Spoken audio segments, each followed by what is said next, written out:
हानी ने घर के सामने बागीचे में एक फूल पर तितली बैठी देखी। उसने घर में झांका।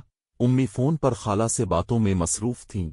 ये देखकर वो तितली को पकड़ने इसके पीछे भागी। दौड़ते दौड़ते वो कब जंगल में पहुंच गई इसे पता ही न चला। इसने खुद को घने दरख्तों के दरमियान पाया। जंगल के इस हिस्से में कदरे अंधेरा था।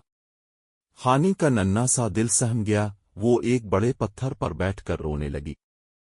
क्या हुआ प्यारी लड़की, तुम क्यों रो रही हो? अचानक किसी की आवाज आई। उसने चौंक कर पीछे देखा। वहां इसका हम उम्र एक लड़का सवालिया नजरों से इसे देख रहा था। हानी के आंसू मजीद तेजी से बहने लगे। मुझे लगता है तुम अपने घर का रास्ता भूल गई हो, लड़के ने कहा तो हानी ने हाँ में सर हिलाया। मेरे साथ आओ, शायद मैं तुम्हारी मदद कर सकूं, लड़का आगे बढ़ते हुए बोला। अच्छे बच्चे अपने बड़ों के बगैर कभी इतनी दूर नहीं आते, लड़के ने चलते चलते इसे नसीहत की। ये भी तो मेरी तरह छोटा बच्चा है, फिर ये इस जंगल में क्या कर रहा है?